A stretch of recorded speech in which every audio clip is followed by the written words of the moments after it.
Buenas tardes o días a todos y a todas y gracias por asistir y participar en este proyecto de los Filocafés Online, donde se busca compartir, charlar y debatir sobre temas varios de la filosofía. Los Filocafés y Argefilo vuelven a la carga y es gracias, por supuesto, como siempre, a vosotros y a vosotras y quiero agradeceros por hacer posible este proyecto, ¿no? Si hoy seguimos al pie del cañón es gracias a todos ustedes quienes comparten, contribuyen y apoyan este espacio. Vuestro compromiso impulsa siempre nuestro crecimiento y juntos pues seguimos creando, fomentando el pensamiento, el diálogo respetuoso y el conocimiento compartido. Así que nada, muchas gracias. Y me presento. Esta que os está hablando, que aunque ya nos conocemos, pero para los que no, soy Esther Guirao, humanista y editora de la página Argefilo, junto a Miguel Ángel Mozún, que también está por aquí acompañándonos, cuyo propósito es crear un proyecto abierto, respetuoso y solidario sobre aquello que nos hace ser más humanos, el pensamiento crítico y racional, de la mejor manera, dejándonos llevar por el viento del logos. Y en el Filocafé de hoy, que significa estar sano, nos acompaña Laura Juliana Gamboa, filósofa y estudiante en educación básica primaria. Su experiencia como asistente médico le ha llevado a seguir una línea de pensamiento en relación con la pedagogía médica y las políticas de salud. Autora y moderadora de la revista Horizonte Independiente, colaboradora para la revista chilena en geopolítica Tarpan y, finalmente, coordinadora del grupo de investigación en filosofía práctica de la plataforma Filosofía en la Red. Además, bueno, ya tuvimos a Laura como invitada en una mesa redonda, así que es un auténtico placer que hayas vuelto y repetido con Argefilo y en esta ocasión como invitada en un Filocafé. Muchas gracias, Laura. Gracias a ti, Esther, por invitarme nuevamente. Después de tanto se dio esta sesión y esta charla. Creo que no sé cuánto, desde hace cuánto ya la estábamos preparando, pero ¿No? aquí estamos. Hace justo un año, ¿no? Hace justo un año del anterior Filocafé que llevaba el mismo nombre. Creo que fue como el 17 de octubre o por ahí, si no Sí, recuerdo mal. exactamente. Y estábamos como todos los meses, sí, este mes, en los próximos meses, bueno, pero se pudo dar. Entonces, nada, muchísimas gracias por esa presentación a todos ustedes, a los espectadores, a que nos estén viendo. Eh, Como dijo Esther, pues yo soy filósofa, soy estudiante de licenciatura en educación básica y asistente médico. Entonces, uno se preguntaría de dónde rayos surge esa relación, eh, la filósofa licenciada con la medicina. Y esa relación, tengo que advertirla, que sucede precisamente por mi espacio privado, mi espacio personal. Mi novio es médico de profesión y además es ingeniero en sistemas. Entonces, esa relación que sostengo, digamos, muy cercana con el mundo de la salud y de la medicina se debe a esta experiencia, a esta esfera privada y personal, pero que ha permitido precisamente suscitar la reflexión filosófica en torno a temas que normalmente en el campo de la salud, pues, no los tienen en cuenta. Entonces, como bien dijo Esther, la charla del día de hoy es sobre qué significa estar sano. No sé si se puedan sin proyectar, Esther, o cada uno ya tiene descargado el archivo. Listo, entonces, el significado de estar sano o en una perspectiva filosófica médica. Antes de iniciar con esta problematización, hay que tener en cuenta que la definición formal por parte de la OMS constantemente va mutando, va cambiando. Es decir, que no hay una sola, no hay un solo significado de la sanidad. Esta se va modificando año tras año conforme pues, sucedan las crisis a nivel sanitario global, conforme hayan avances en los enfoques y tratamientos médicos y en la perspectiva misma sobre cómo se concibe o cómo está concibiendo la salud al paciente. ¿Listo? Eso de entrada hay que decirlo. Entonces, La salud no es solo un concepto biológico, sino un campo de batalla entre la biología, los valores, el poder y el lenguaje. En primer lugar, mm, está el desafío de definir la salubridad, es decir, qué es estar sano. Y si repasamos la historia, nos vamos a dar cuenta que esta definición ha ido cambiando, ha ido constantemente mutando. ¿Y quiénes entonces son los que proponen o definen o formalizan el concepto de sanidad? Esto se hace desde las autoridades, desde el ejercicio de poder, no solamente desde las autoridades clínicas médicas, sino desde las autoridades políticas. Porque detrás de todo el asunto de la salud hay también un ejercicio económico. Entonces, eh, la definición que muchas veces se ha ofrecido a lo largo de la historia sobre qué significa estar sano va a responder a parámetros económicos, no necesariamente siempre médicos, no necesariamente siempre en términos de dañar al paciente, es decir, de suscitar el consumo de medicamentos, de vacunas, etcétera, sino también a modo de prevención. Esa es la palabra que quiero resaltar, a modo de prevención, que es en últimas el enfoque que ha tomado la OMS en los últimos años.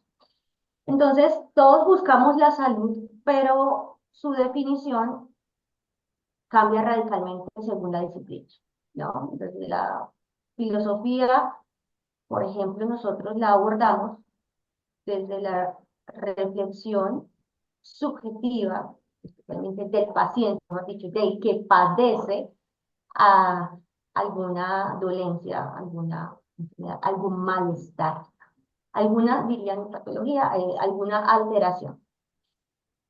Los ejes de esta charla, bueno, son básicamente desde tres perspectivas. La filosofía, pues es la salud, un estado objetivo o una creación de valor, como les decía, conforme a lo largo de la historia va a ir mutando esta definición. Desde la medicina, como la autoridad médica ha definido y redefinido la salud, no necesariamente siempre ha sido con el propósito de prevenir la enfermedad. Muchas veces mm, en realidad el propósito mismo del ejercicio médico ha sido suscitar el consumo de los fármacos, es decir, se ha promovido no con fines de prevención, sino, como les decía, desde atrás hay muchísimos parámetros económicos. La misma medicina se ha dejado manipular por estos valores. Y el lenguaje y sentido.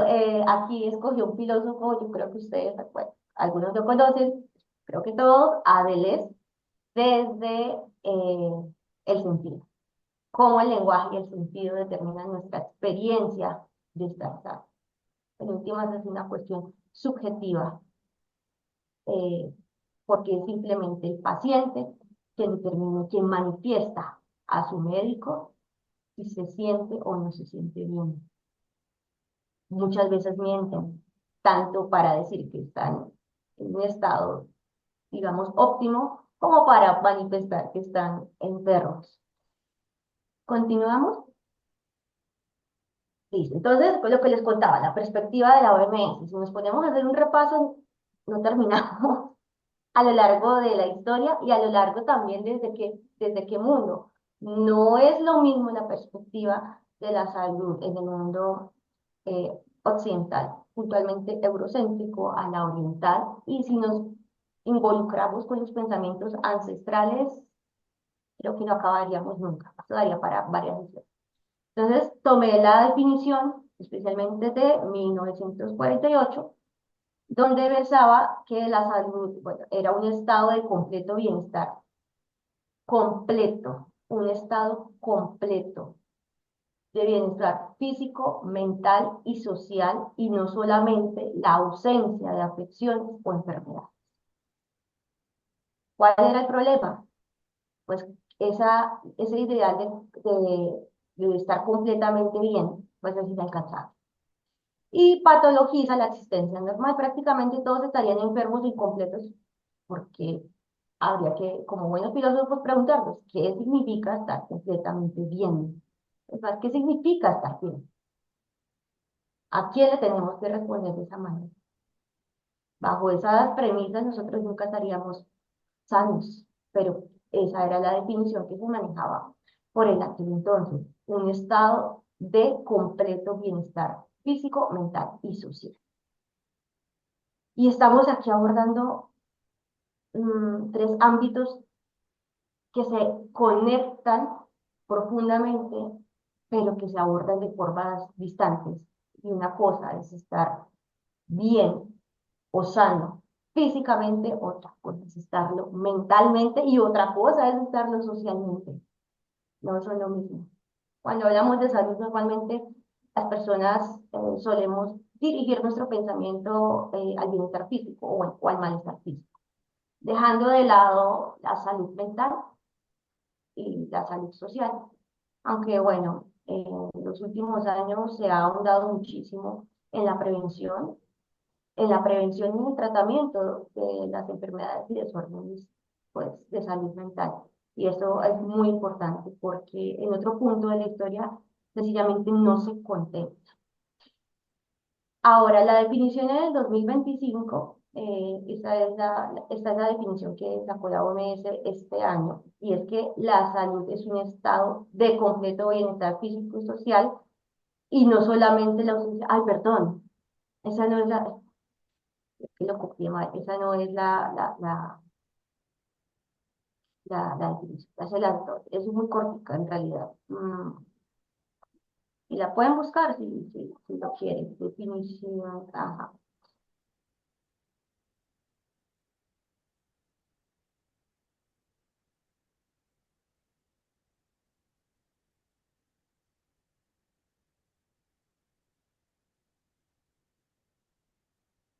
El goce máximo de salud que se puede lograr es uno de los derechos fundamentales de todo ser humano, sin distinción de raza, religión, ideología política, condición económica o social. De allí que la salud es una constante transformación y es una constante transformación y actualización del bienestar físico, mental y social. Ello es lo que dice. Entonces pasamos de un estado estático de completo bienestar rígido a una capacidad dinámica de función y adaptación, un poco más útil en el contexto de las enfermedades crónicas. ¿Por qué en las enfermedades crónicas? Pregunta aquí para involucrar de pronto a alguien si quiere participar. ¿Recuerdan qué es una enfermedad crónica? Muchos la padecemos Erika, constantemente, tienes la pero palabra, que has dicho que sí con la cabeza. dale. Gracias. Son las enfermedades que tenemos todo el tiempo. Por ejemplo, hay gente que adquirió una tos y tiene una tos durante un periodo largo. Por ejemplo, tenemos gente que tiene asma, eso es una enfermedad crónica. Gente que tiene este problema de la sangre, que no puedes cicatrizarte, por ejemplo. Entonces son enfermedades que tienes durante toda tu vida, que no llegan a curarse, creo. Ok, listo. Muchas gracias, Erika. Y tienes razón. El aspecto clave para entender la enfermedad crónica es la duración. Vale, Laura, Porque, perdona, dime, le damos la palabra a Alejandro, que está con la mano levantada. dale, sí. Hola, sí, perdón. Es que respecto al tema crónico, a mí me interesaba que en muchas ocasiones parece como que la medicina en general ya ha renunciado a curar y lo que consigue muchas veces es cronificar. Entonces, se dedica muchas veces en ocasiones la medicina. Es una de las debilidades de la medicina, ¿no?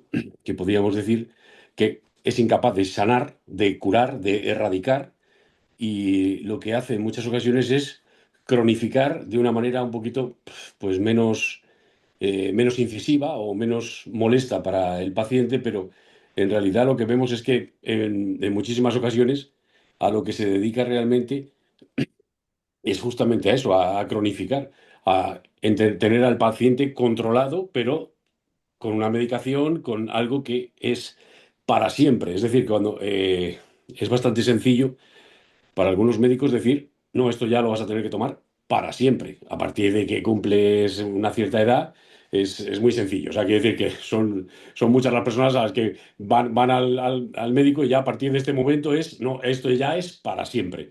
O sea, ya siempre vas a tener que medicarte. Tú tienes algo ya que es crónico. No vas a poder erradicarlo, no hay forma de sanarlo, sino que es algo que ya va contigo hasta que te mueras. Así que lo quería introducir por la idea de lo crónico, porque una cosa es que alguien tenga una enfermedad crónica, que existen algunas que de algún modo no somos capaces de sanar, y otra cosa es que realmente ya la propia medicina es incapaz de curar determinadas enfermedades y las cronifica con medicación, y eso ya entra en otro estadio muchísimo más complejo, como es el estadio ya en el que entran intereses absolutamente económicos, farmacológicos, pum, pum, pum, pum, pum, pum.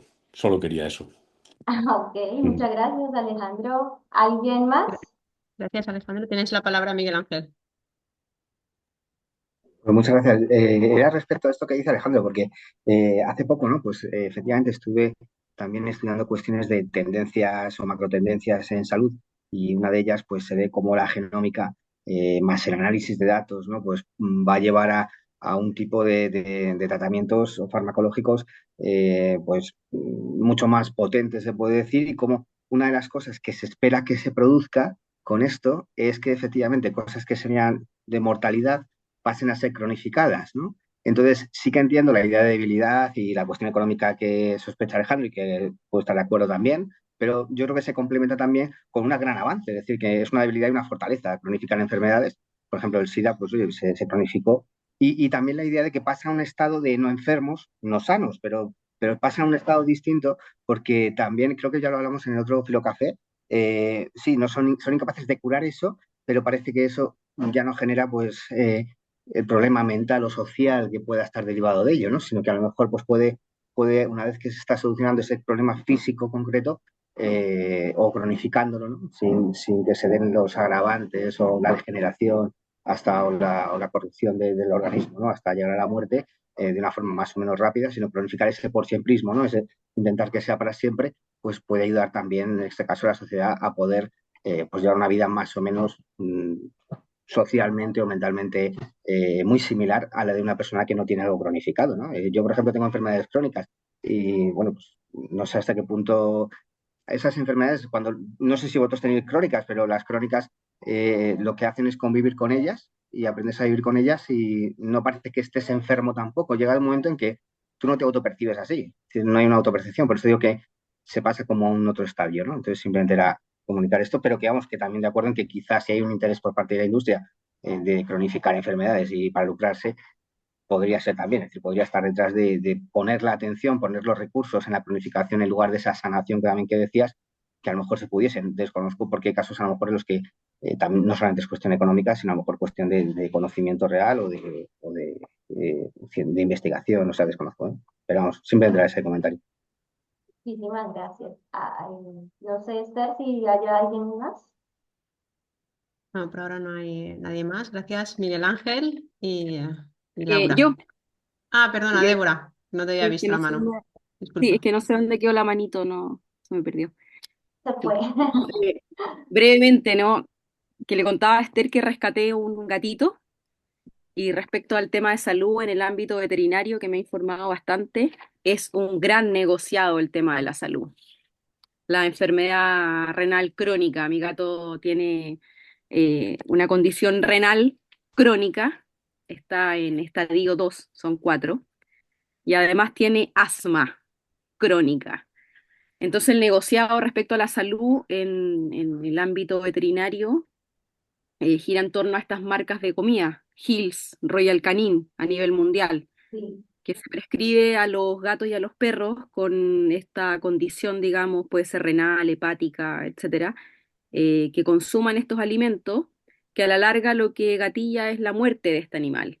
Pero estas industrias se llenan los bolsillos de plata y también el desconocimiento de los médicos veterinarios que, que recomiendan estas marcas y la ignorancia también de los tutores que no sabemos revisar, por ejemplo, los ingredientes que llevan estas marcas. Y si uno se fija, por ejemplo, que le prescribieron a mi gato Sereno, que tiene casi 10 años, alimento renal, uno mira los ingredientes y tiene maíz, trigo, arroz, y uno piensa desde la lógica, ¿qué come un felino? Carne. ¿Por qué le estás dando comida de gallina, digamos? Entonces hice todo un estudio para sintetizar esto.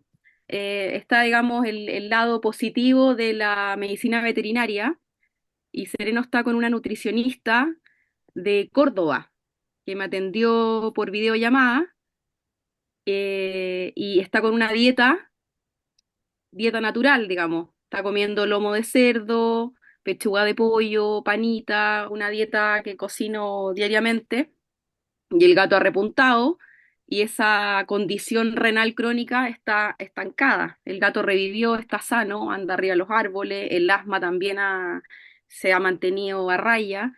Entonces, volviendo a ese punto del concepto de salud y el negociado en el ámbito de los animales es un negocio millonario. Ok, listo. Y ahora, muchas gracias. Esperamos que tu gatito esté bien. Y Está si por súper. ahí aparece, lo muestras. Está aquí. Y anda Ya. por ahí. Ay, ya. ¿Sereno se llama?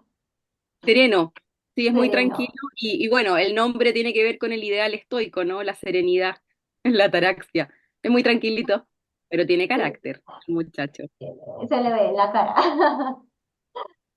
Gracias. Muchísimas gracias. Bueno, entonces aquí recogiendo algunos puntos que manejó cada uno. Erika, quien fue la primera que intervino, tocó un punto clave de la enfermedad crónica y es la duración, es el tiempo en que se sostiene la enfermedad.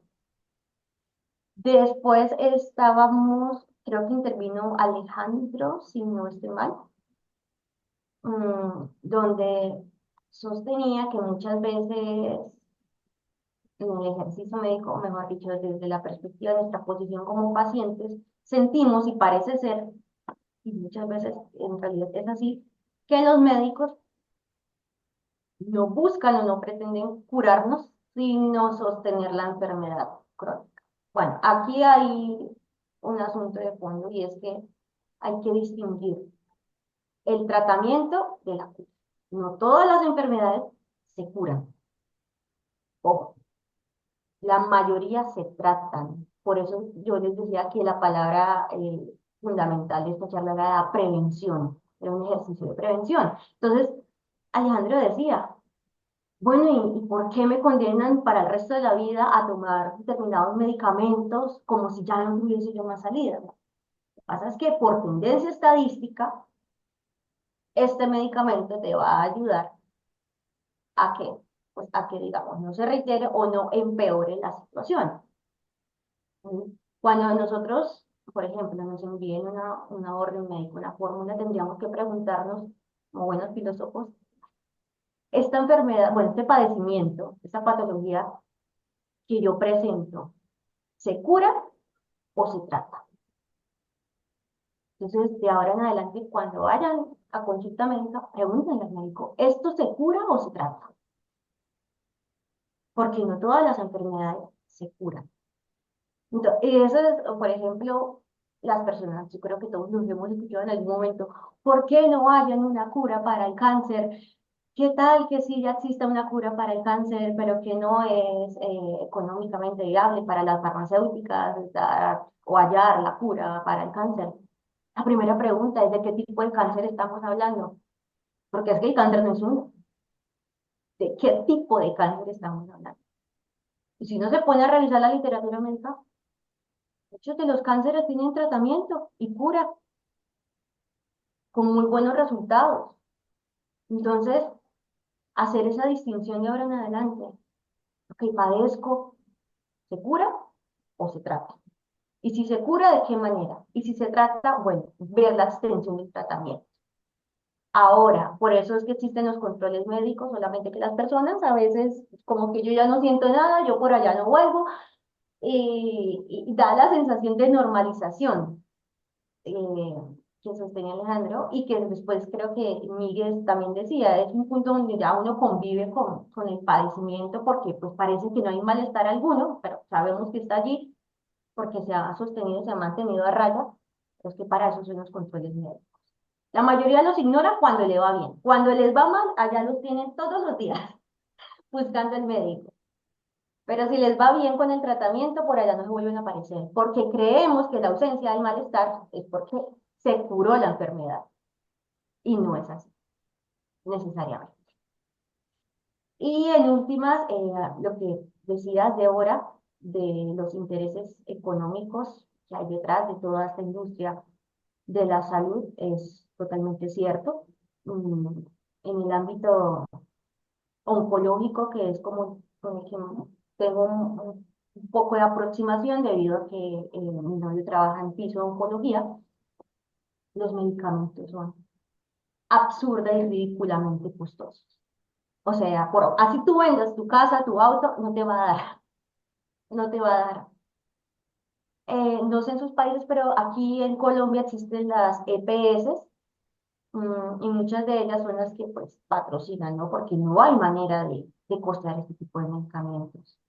En pesos colombianos hay medicamentos, hay cajas de medicamentos que pueden llegar a costar 70, 80 millones de pesos, ¿sí? Y quimioterapias que duran un mes. Entonces, por más que tú vendas tus cosas, no vas a ser capaz de pagar ese tipo de medicamentos. Y aquí, pues, digamos que ese es uno de los beneficios del sistema de salud que tenemos.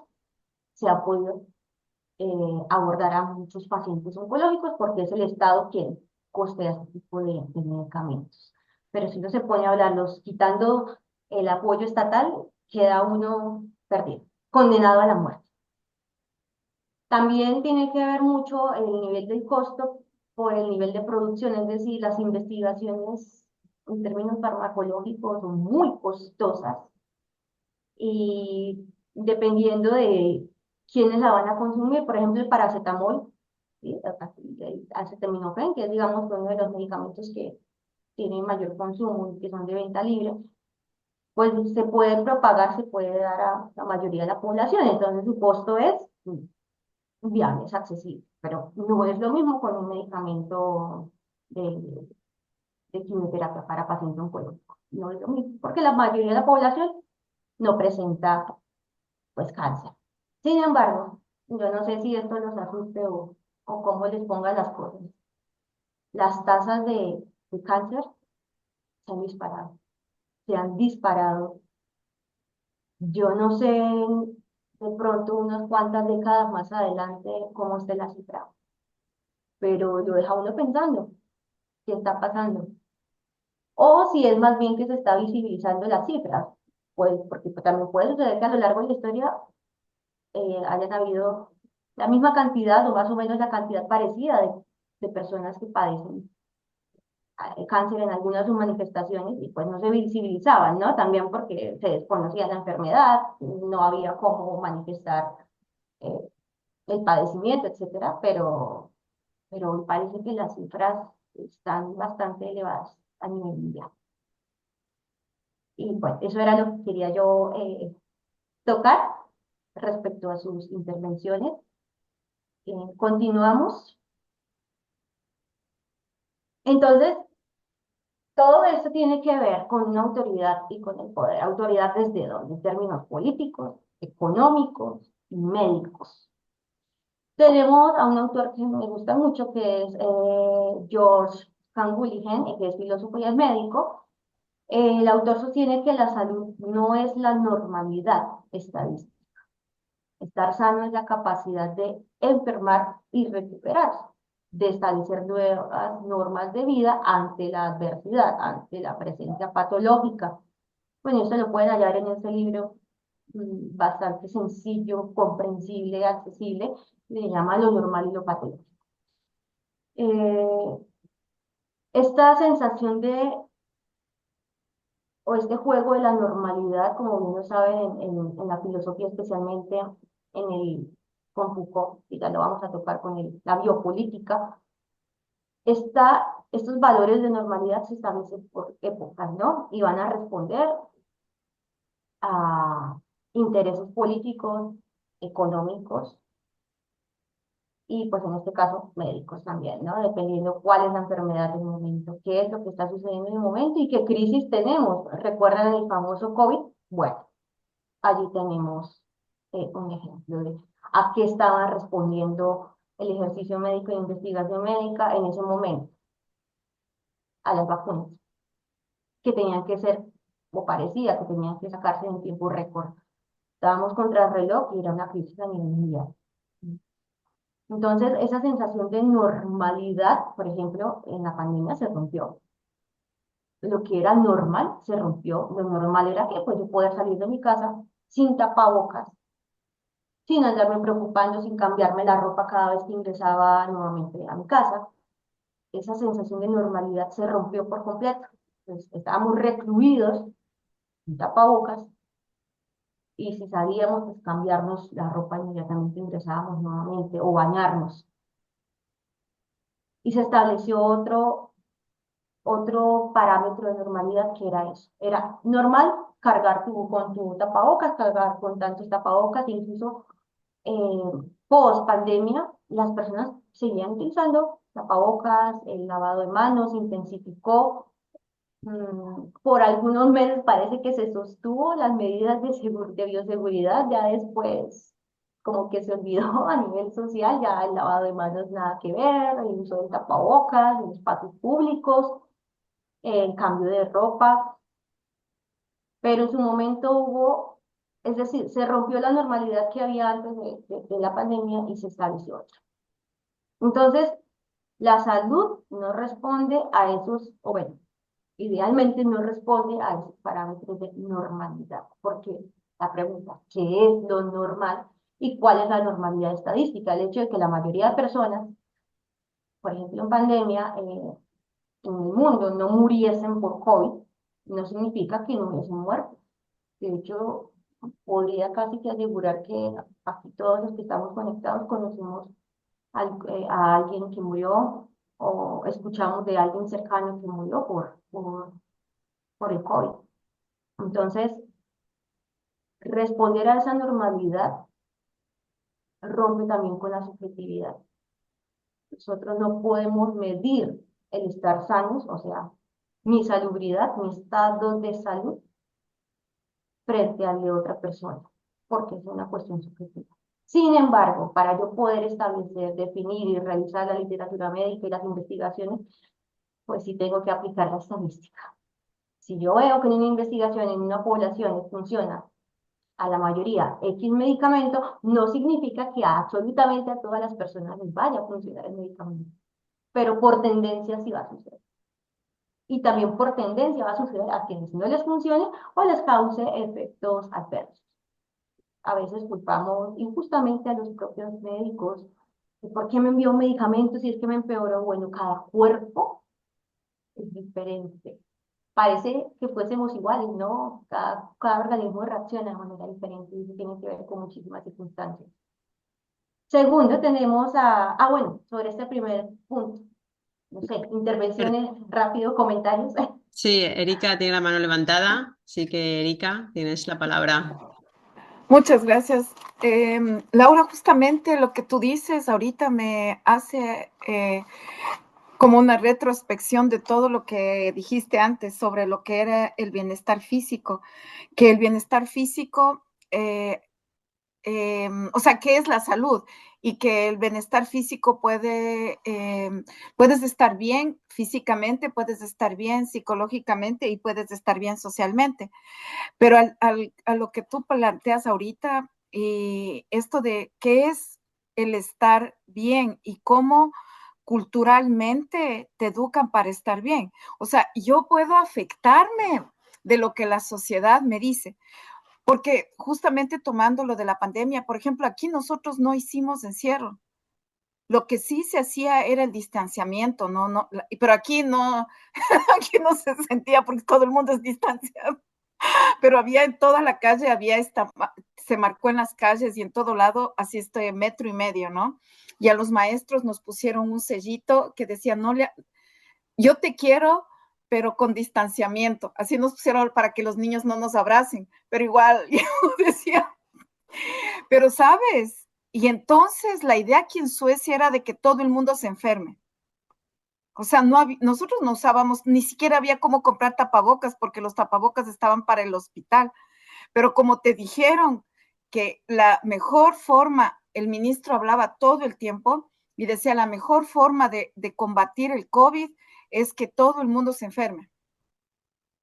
Entonces, mira, yo me acuerdo, yo veía a mi familia en Ecuador encerrada y me acuerdo, mi sobrinito sabía sacar, le pedía a la empleada una olla y una cuchara y sabía salir a la ventana, déjennos salir.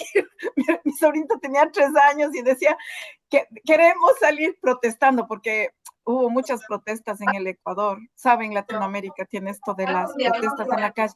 Entonces, esta idea de que socialmente también te pueden, te pueden condicionar a que estás sano. Por supuesto, hubo gente que se enfermó y murió, pero no teníamos esa psicosis social que tenía, por ejemplo, en mi país, de que llegabas y te bañabas. Eso jamás aquí era impensable.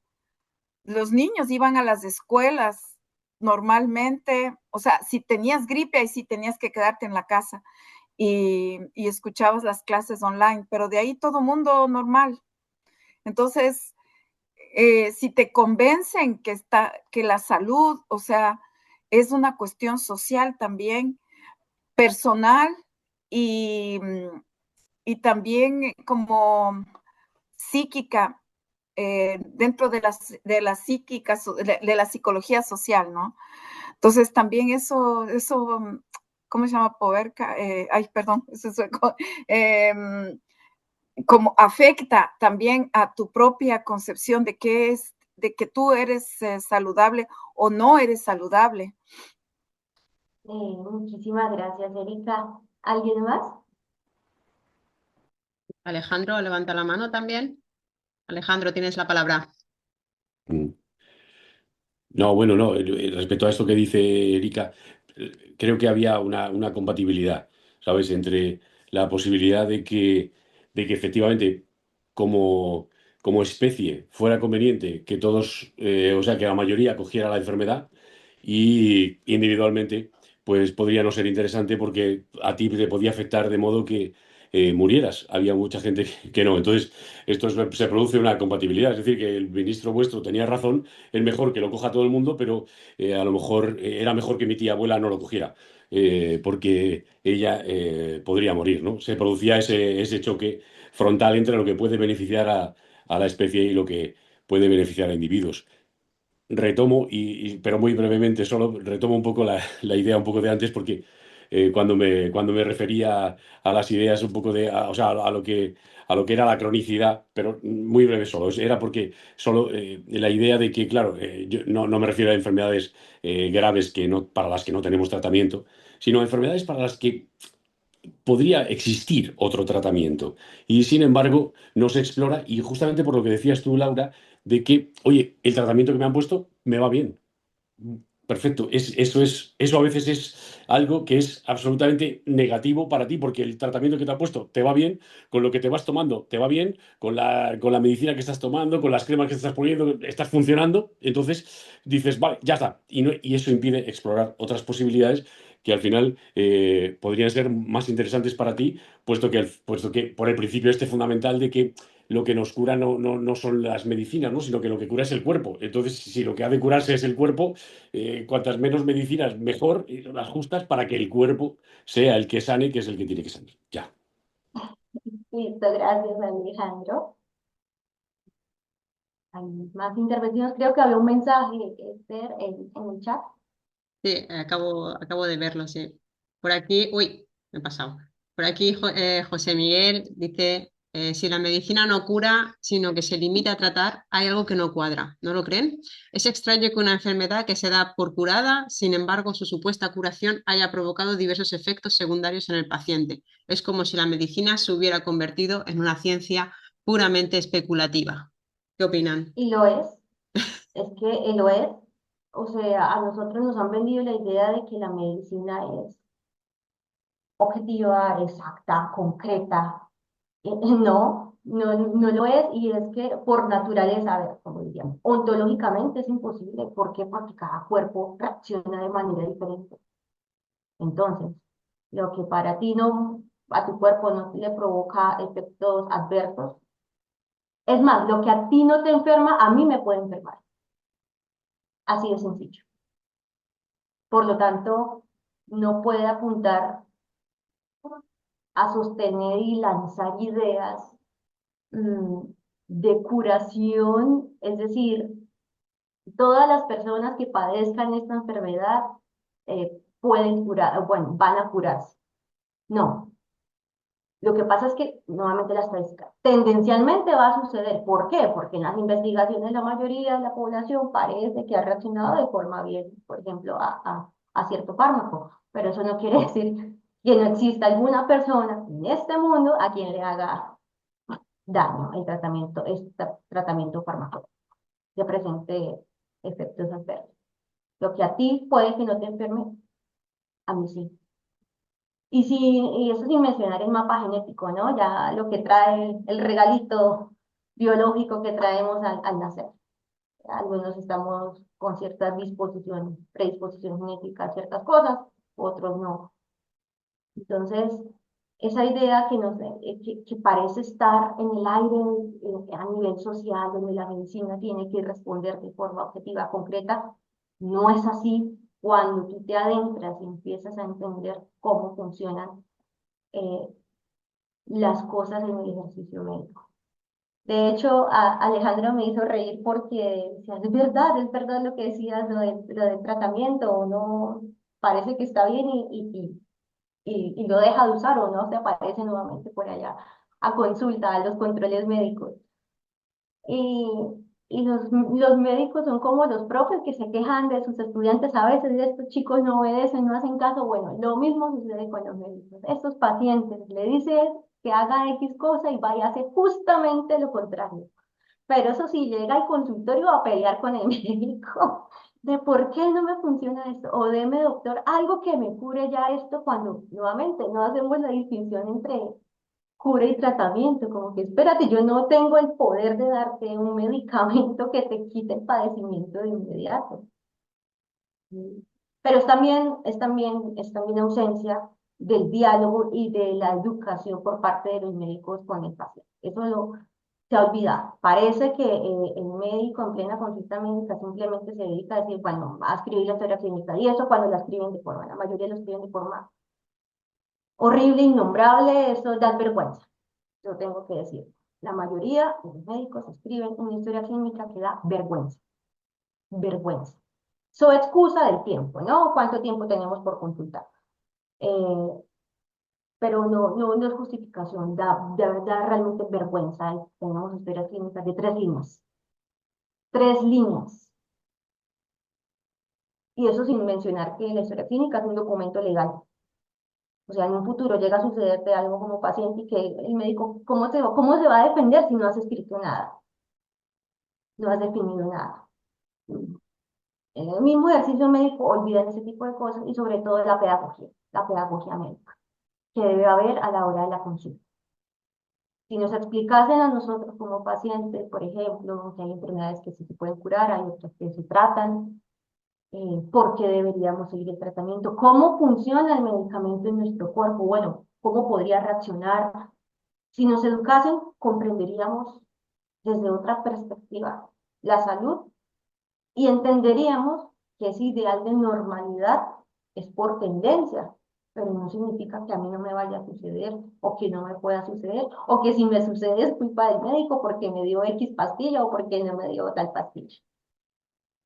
Entonces, eh, hay que decirlo, siempre lo he protestado, siempre lo he dicho, falta muchísima pedagogía por parte del personal médico, se quedan muy cortos y olvidan también que la historia clínica es un escrito de la subjetividad del paciente. ¿Por qué escribes una historia clínica? ¿Cómo te sientes? Yo voy y le digo al médico, doctor, hoy vengo padeciendo dolor de cabeza a tales horas del día, parece que le hace daño esto. Es toda una experiencia, es toda una subjetividad lo que se plasma allí en la historia clínica. ¿Sí? Dice José Miguel que es cierto lo de los historiales clínicos lo resuelven con 3 líneas y a veces 0 líneas. Claro, y son pacientes que llevan todo un historial médico y tú te vas a ver, bueno, ¿qué pasa con este paciente? Y uno dice, ¿de dónde? Simplemente paciente de tal edad manifiesta que tiene dolor. ¿Dolor en dónde? ¿Por cuánto? ¿A causa de qué? ¿Qué sostiene el paciente? ¿Qué dice? Olvidan los médicos que la historia clínica es un texto legal, es un texto donde se debe plasmar la subjetividad del paciente precisamente para poderlo abordar. Y porque no necesariamente se trata siempre el mismo médico. Entonces, ¿cómo hacemos? Vuelvo y le echo el cuento al otro médico, vuelvo y cuento todo lo que ha sucedido y el paciente, pues, precisamente por su falta de formación, no va a recordar resultados de análisis exactamente con sus números, no va a estar recordando la duración, el nombre del fármaco, etcétera, que son cosas que se deben consagrar en la historia clínica y no lo hace. Entonces, la próxima vez que vayan a consulta, a ver si pueden echarle ojo a cómo es que hace la historia clínica su médico, qué tanto, qué tanto manifiesta allí. Y si manifiesta lo que tú dices en realidad, porque esa es la otra, ¿no? Que los médicos a veces cambian la versión. Bueno, tenemos por supuesto a Foucault, obviamente había que tocarlo, era imperativo.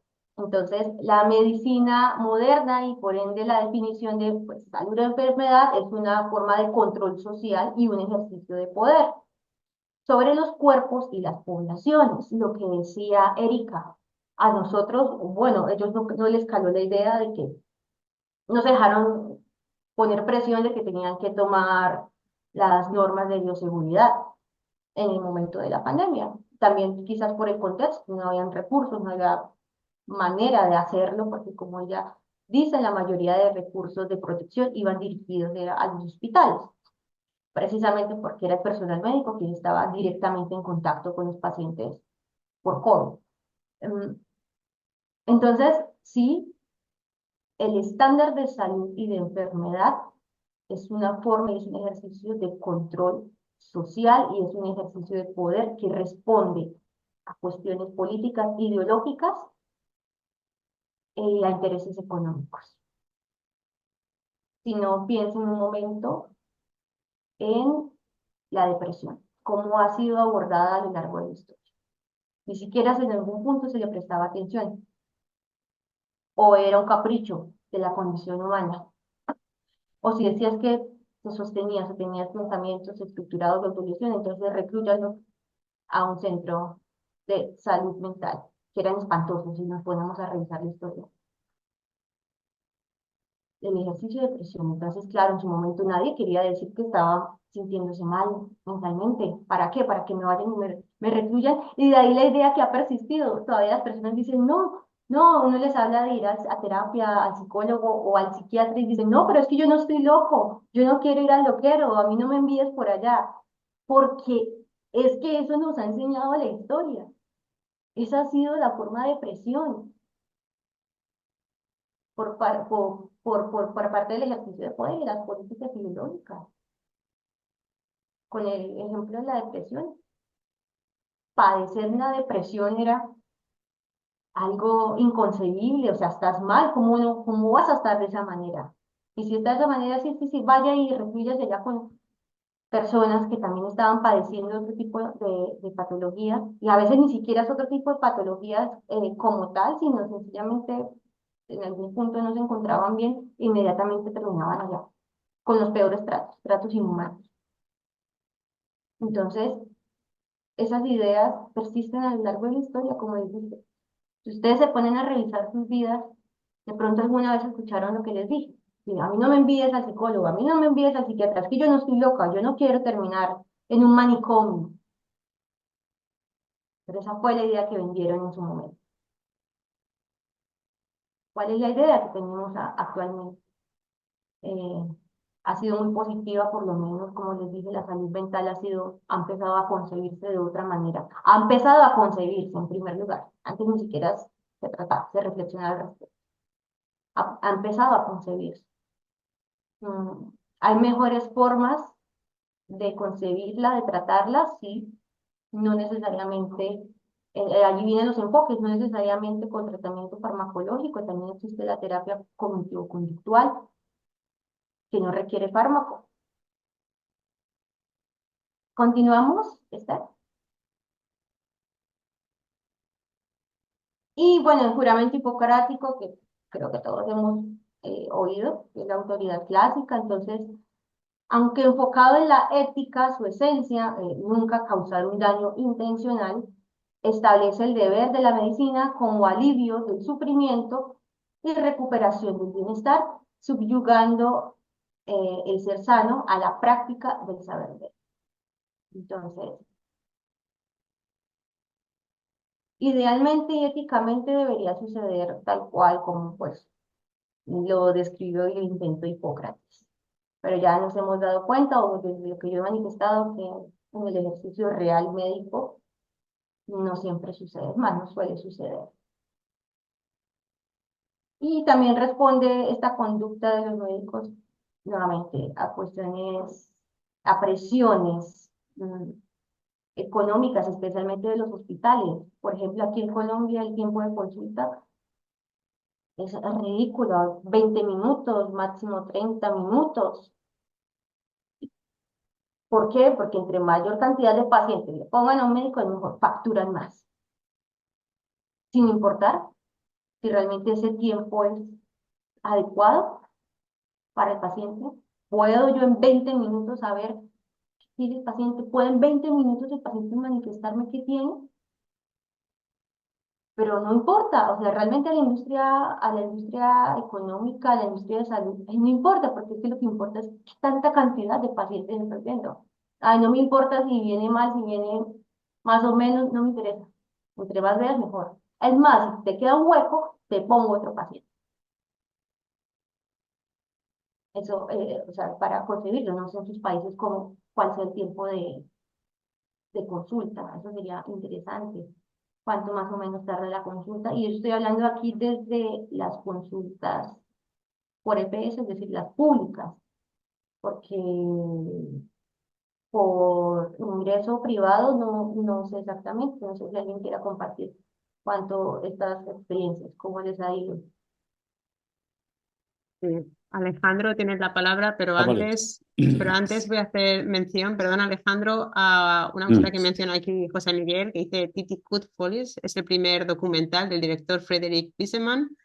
En él, el realizador graba un centro psiquiátrico situado en Massachusetts y ofrece una secuencia crítica hacia el sistema médico y las condiciones en las que vivían los enfermeros internos. Guardo esta información como soporte para el Filocafé en la entrada. Gracias, José Miguel. Y ahora, Alejandro, tienes la palabra. Cuando tienes la palabra. Sí.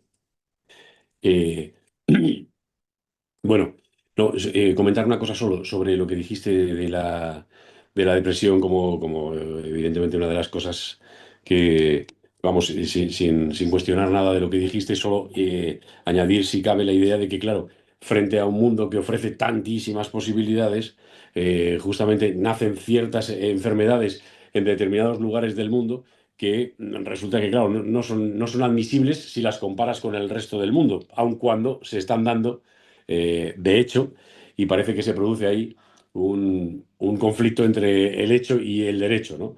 Parece que no tienes derecho a tener esa enfermedad, aunque de hecho la tengas. No tienes derecho porque el mundo va tan mal que tu depresión puede resultar ridícula, pero en realidad, de hecho, la tienes y por tanto, pues hay que tratarla y atenderla en el mundo en el que vivimos.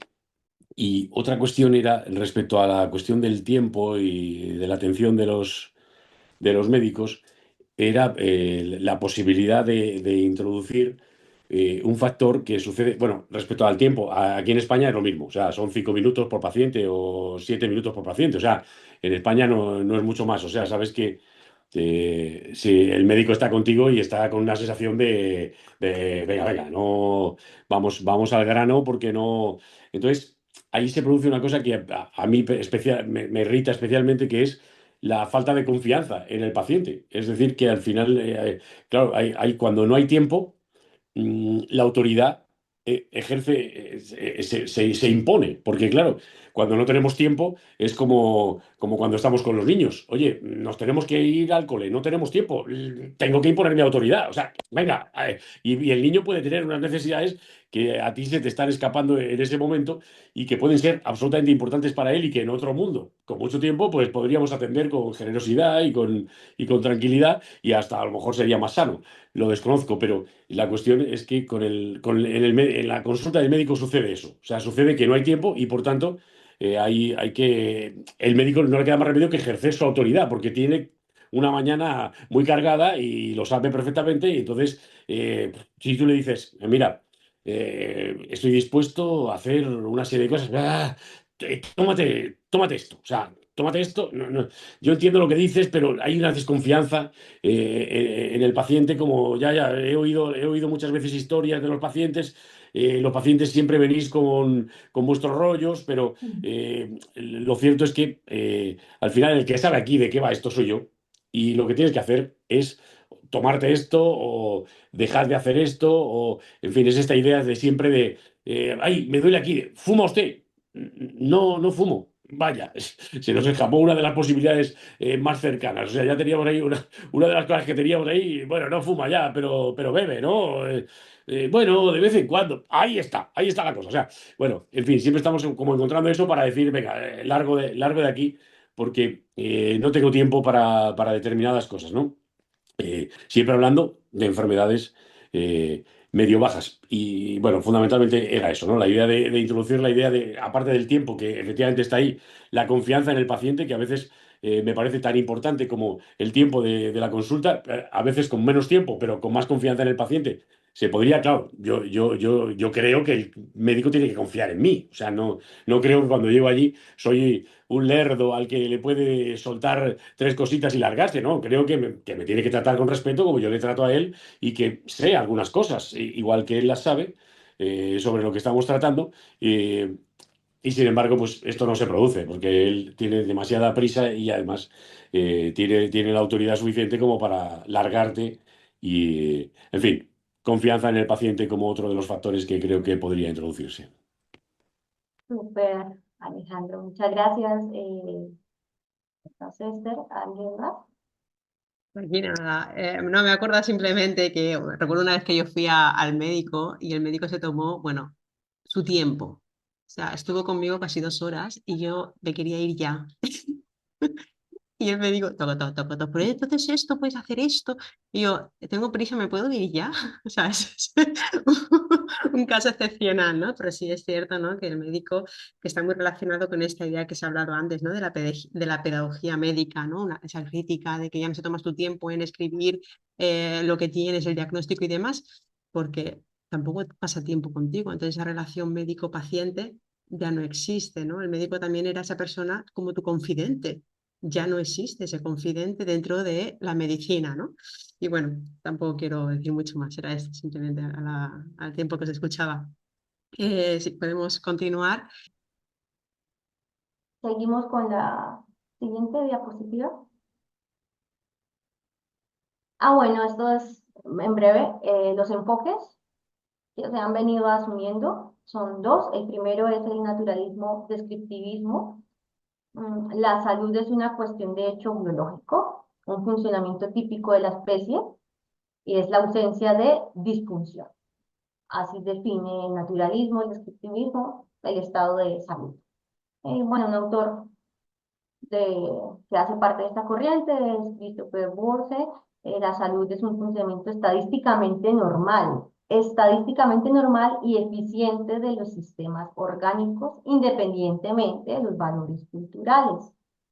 Lo que decíamos, por tendencia estadística, se nos da una idea de salud a nivel total, pero no significa que no pueda algún ser humano ir contra la regla, padecer algún tipo de afectación o responder a las indicaciones estatales, como nos contaba Erika, que sucedía allí, que ellos pues no seguían estrictamente las normas de bioseguridad ni nada, pues porque no lo concebían necesario, iban de pronto en contra de la regla en su momento, y está bien, no tiene por qué ser así, sino que estadísticamente también como lo rescataba, creo que era Miguel, eh, pues era más fácil decírselo a la población en general que decir no hagan esto, o no hagan aquello, o eviten las normas de bioseguridad.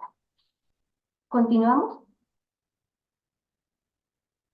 Y está el normativismo evaluativo, donde la salud es un concepto cargado de valor y culturalmente determinado. Lo que es sano es lo que valoramos como deseable.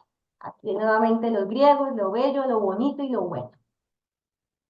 Bajo esas tres categorías responde el estado de salud, el concepto de salud. Entonces tenemos el naturalismo, que era una cuestión estadística, que es lo que sucede tendencialmente, y el normativismo evaluativo, que responde ya a los valores culturales, y de allí se determina la definición de salud. Y el autor es, pues, a Tristán, donde el significado de la enfermedad y la salud está sujeto a la interpretación moral y social. Entonces, por eso a veces nos vamos a los pensamientos indigenistas, ancestrales, lo que para nosotros es una enfermedad, ellos lo conciben de otra manera, lo tratan de otra manera. ¿Por qué? Porque esa es la interpretación que ellos eh,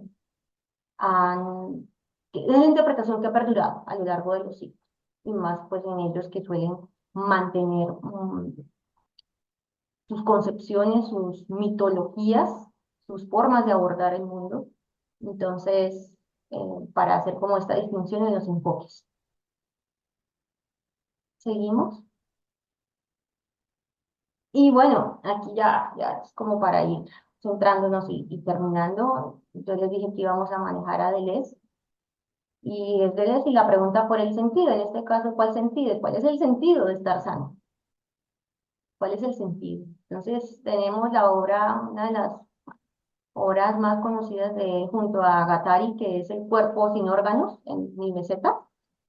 Y es una crítica al organismo, entendido como la organización vertical, funcional, rígida, objetiva, que impone la sociedad o el poder médico, o lo que debería ser el cuerpo. En este caso, recuerden que estos estándares de normalidad y rigidez y objetividad, pues los establecen eh, los intereses ideológico-políticos y médicos del momento. Cuando hablamos de Deleuze es importante hablar del deseo. Entonces, el cuerpo instrumentalizado, o sea, el organismo, entra en una lógica capitalista que captura el deseo y por extensión la sale. La encierra, la determina, le pone una etiqueta, estás enfermo, estás sano, y va, pues, terminas involucrado inevitablemente en las consecuencias del mismo capitalismo. Entonces terminas de forma muy subjetiva. Es más, ni siquiera es necesariamente una cuestión económica de ir a comprar un fármaco en una farmacia. Simplemente, como decían, la idea de pensarme enfermo, de que está sucediendo algo, esa es la idea que me están vendiendo, eso hace parte del capitalismo. Una de las consecuencias. ¿Por qué? Porque es el capitalismo quien establece precisamente esos valores de sanidad o enfermedad conforme le convenga a sus intereses económicos. Estar sano, en ese sentido, es resistir desde la perspectiva deleuziana, ¿no? Resistir la instrumentalización y liberar las fuerzas intensivas del cuerpo. A ver, Deleuze no diría entonces no vayan a consulta y autodiagnostíquense y automedíquense para entonces no meterse en la onda capitalista. No, no, no, él simplemente diría, como buen filósofo, pregúntese cuál es el sentido constantemente de estar sano. ¿Cuál es el sentido? ¿Y de qué forma puedo yo afrontar? Sí, continuamos. Y está el sentido, pues en lógica del sentido, que es otra de las obras clásicas de Deleuze, en donde el sentido no está en la cosa, es decir, en la proposición, en este caso en el cuerpo, ni en la palabra, sino en la superficie como un acontecimiento, en un impasible producido por las acciones y pasiones de los cuerpos. Es un verbo en infinitivo, el devenir. Entonces, la salud está deviniendo, es un devenir. Está constantemente cambiando. Lo que yo les decía, la OMS constantemente está redefiniendo qué es la salud. Y sí, también va a responder a intereses ideológicos y económicos, pero también para que nosotros lo concibamos ya como sujetos políticos y sociales, que el estado de enfermedad y el estado de salud están en un constante devenir, no es estático. La salud como sentido, estar sano no es un estado, sino un devenir continuo. No es como yo les decía, me hizo el tratamiento y listo, ya, desapareció por supuesto la enfermedad, nunca me va a volver a aparecer ni a reaparecer, no. Es algo que está en un continuo, es un continuo. Una capacidad de crear sentido y de establecer nuevas normas a partir de las experiencias corporales, la enfermedad, el gozo, el dolor. Estar sano es devenir, es la lucha por un sentido propio de la vida. Y esos eran los apuntes sobre la perspectiva rápida y desde Deleuze, cómo abordaría él la cuestión del significado significante sobre el estado de salud a partir de dos obras principales, Mil Mesetas y Lógica del Sentido. Creo que tenemos una pregunta de José Miguel. Por aquí tenemos una pregunta de José Miguel que dice, ¿tú crees que la medicina oficial o alopática tiene futuro? ¿Deberá experimentar un cambio profundo para dar respuesta a la falta de salud, las angustias y los anhelos de vida plena del conjunto de los seres humanos? La medicina tendrá futuro y por su naturaleza, tomando la palabra de Deleuze, tiene que devenir, o sea, tiene que transformarse. Si es que pretende realmente o se interesa realmente por quien padece. Tú dices que si tiene futuro o debería experimentar un cambio, tiene que transformarse. Y pues lo hemos visto sutilmente y de pronto de una forma muy lenta a lo largo de la historia, pero han habido cambios. Pues no se tratan las enfermedades de la misma manera en que se trataban hace 2 o 3 siglos. Han habido cambios. Pero esa transformación no se puede parar. No podemos decir, oh, parece que la forma en que estamos concibiendo y tratando la enfermedad es la correcta, deberíamos detenernos aquí. No, tiene que estar en un constante cambio, en una constante redefinición y cuestionamiento, por supuesto. ¿Y cómo lo van a hacer o cómo debería suceder? Pues pregunta a quién padece, al paciente, teniendo como pilar, teniendo como eje, porque en últimas es a él sobre quien recae todo el ejercicio al final, todas las consecuencias sobre su corporalidad, sobre su ser individual, social. No sé si hay más comentarios, Esther. ¿Alguien más quiere comentar algo de lo que se ha visto en esta presentación que nos ha enseñado Laura? Por cierto, muy completa. Muchas gracias, Laura. Por aquí Miguel Ángel tiene la palabra. Sí, nada, muy rápido, simplemente de respecto a la última parte, ¿no? Porque efectivamente parece que diferenciaba como dos formas de reducir, ¿no? El concepto de salud, no uno más biologicista con toda esta cuestión de normatividad o normalidad estadística, ¿no? Y toda esta cuestión más biologicista, más naturalista, de, oye, pues como si se pudiese objetivar un poco más en cuestiones biológicas, ¿no? Pues oye, tener la tensión, la norma estadística es que a tu edad tienes que tener tal tensión, pues si no la tienes en esa norma estadística, pues entonces vamos a empezar a tomar un tratamiento, ¿no? Es decir, que la normatividad estadística y biológica o fisiológica como si se pudiese objetivar, ¿no? La salud. Por otro lado, ha mencionado la normativa, ¿no? O también podríamos decir constructivista o de alguna manera, pues a lo mejor podríamos también decir de alguna manera que es más subjetiva, ¿no? Como si pudiésemos apelar al sujeto, pues oye, su propio bienestar, su propia percepción del bienestar. Si yo no me encuentro bien, pues no estoy bien, no estoy sano, independientemente de que en la objetivista, en la naturalista, diga, es que no encontramos nada, o sea, usted es sano, o sea, es que no vemos nada, pero sin embargo él se encuentra mal. Y la social, ¿no? Que también podría tener una derivada social, que igual serían construcciones sociales de enfermedad que, que también de alguna manera construidas, ¿no? Que tampoco se referirían a una cuestión objetiva, como si de alguna manera estuviésemos diciendo que pudiésemos construir cualquier enfermedad, ¿no? Esto es como, me recuerda un poco a, creo que ya lo mencioné en el anterior Filocafé, la drapetomanía, ¿no? Que era esa enfermedad que tenían los esclavos negros de escapar de las plantaciones de algodón, ¿no? Era una enfermedad, es que están obsesionados con escapar de ahí, no parecía. Entonces se construye socialmente una enfermedad porque, claro, obedece a una ideología, obedece a una cuestión de dominación, de poder, como dice. De tal manera que sí que, claro, parece ya como que estamos como en dos posiciones, ¿no? Una más naturalista y otra más pues, constructivista o subjetivista y más crítica. Entiendo que cogiendo a Deleuze, no estoy seguro, pero Foucault o Deleuze van más por la idea de que las enfermedades o lo sano parecería como que es una construcción, es un campo de batalla del poder y por lo tanto, de alguna manera, no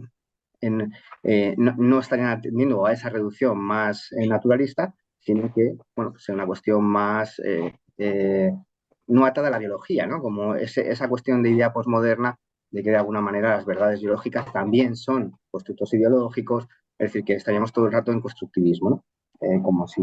Y entonces simplemente me recordaba o quería sacar aquí a colación para que pensemos también y llevarnos una idea también, la idea de si esta que decía Platón, no sé si lo recordáis, si lo habéis leído, o sobre cómo descuartizar o cómo cortar pues un animal, ¿no? Es decir, si queremos cortar un cordero, ¿no? Dice, si el cordero tiene unas junturas naturales para cortarlo o no. Es decir, si cuando vamos a cortar el cordero, en el propio cordero ya hay unas junturas, hay una realidad objetiva que se puede cortar y por lo tanto sería la parte más naturalista, objetiva, o si por otro lado podemos cortarlo como nos dé la gana. Es decir, que no hay ningún tipo de, ninguna cosa en la realidad a la que tengamos que atenernos a la hora de cortarlo, ¿no?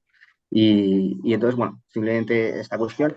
Es verdad que una posición ecléctica que mezclase las dos podría no ser suficiente, es decir, necesitaríamos, si las dos tuviesen que conjugarse, necesitaríamos el cómo, estar conjugadas, es decir, no bastaría con decir, bueno, pues tenemos las dos, ¿no? Una forma ecléctica, bien, o sea, en la práctica a lo mejor funcionaría, pero necesitaríamos tener una justificación racional para ver cómo o encontrar la clave o el kit para decir, no es del todo natural, pero tampoco es del todo construcción.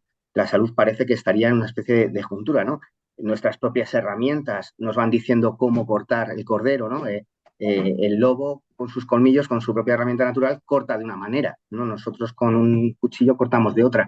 Las propias herramientas de nuestro conocimiento, de lo que vamos entendiendo que es la vida, de lo que vamos entendiendo que es la sociedad, de la propia ideología también, van aportando sus propias herramientas de dominación también, pues parece que vamos aportando esa forma de cortar la naturaleza, de entender la naturaleza, de entender lo que nos va haciendo, ¿no? Y va haciéndonos sanos o enfermos, ¿no? Y nada, simplemente quería acabar con esta reflexión y como una idea, ¿no? Que aporta.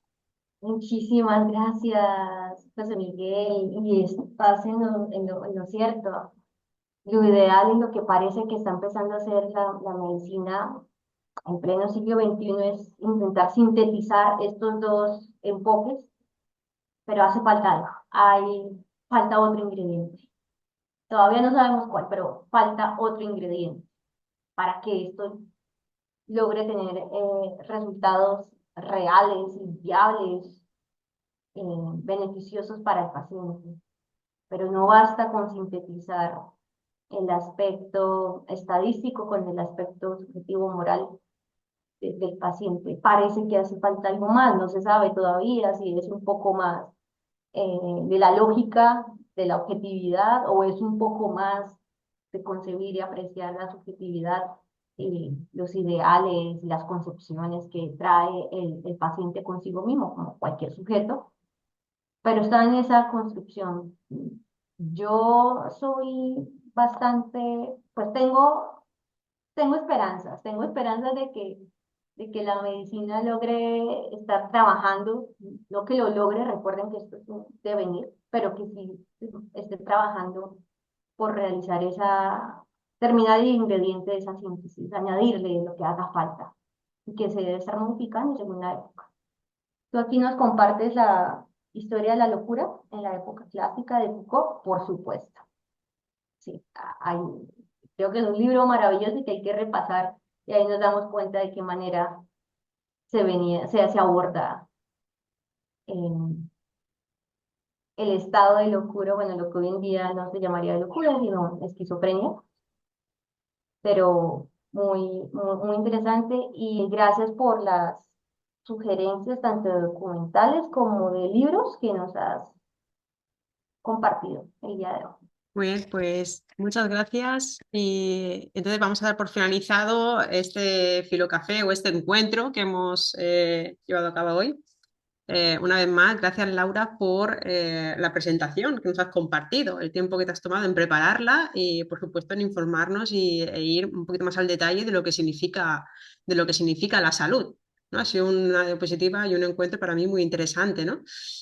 Diferente a aquel primer Filocafé que se organizó, ¿no? Hace un año. Muy bien, pues nada, así a modo de conclusión, ¿no? Que básicamente que la salud, ¿no? Va más allá de la ausencia de enfermedad, es un proceso vital, cambiante y relacional frente a la mirada médica que la reduce a diagnósticos o negocios, ¿no? Donde deberíamos de reivindicar una comprensión más humana y pedagógica del cuidado, ¿no? Inspirándonos en esto último que se ha comentado de Deleuze, de la última diapositiva.